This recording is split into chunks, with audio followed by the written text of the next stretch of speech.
সারাদিন পর একটা রুগী আইলো, তাও আবার লুলা একবার খারিজ করে নিয়ে যাওয়া লাগি।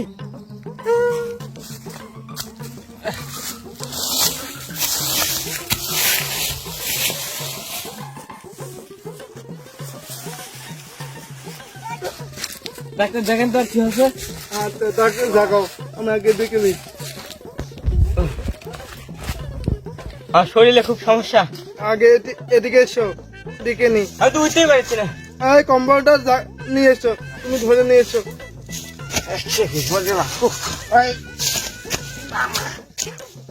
হ্যাঁ,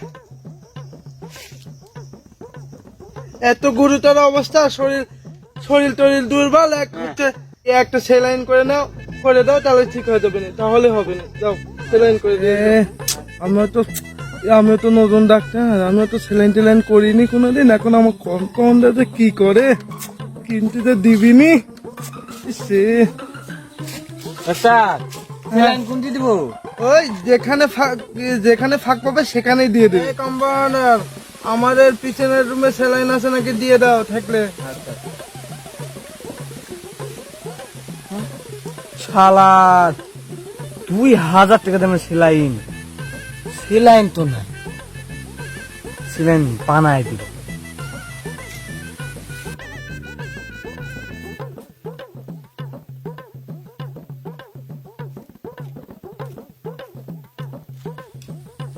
উরে বাবা, আস্তে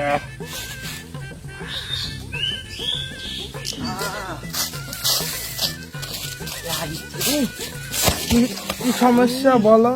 বাবা রে বাবা, মা যাচ্ছেই বেতা।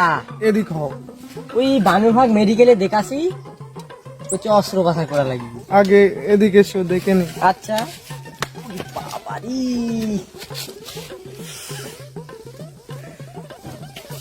আচ্ছা তোমার প্রেসক্রিপশন দিছে। প্রেসক্রিপশন দিকে নি। হ্যাঁ,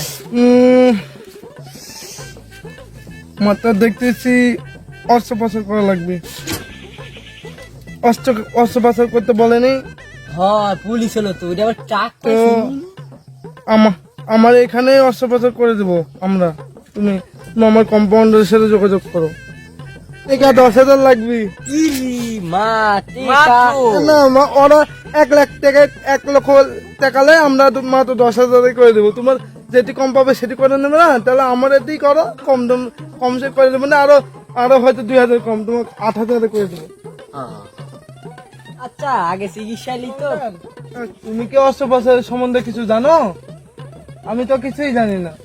আমি জানি বলতে ডাক্তার, ওই একটা অস্ত্র লাগবে, আর ওই পিছনে যে কোনো ফুটা দেয়া ঢুকায় দেওয়া লাগবে।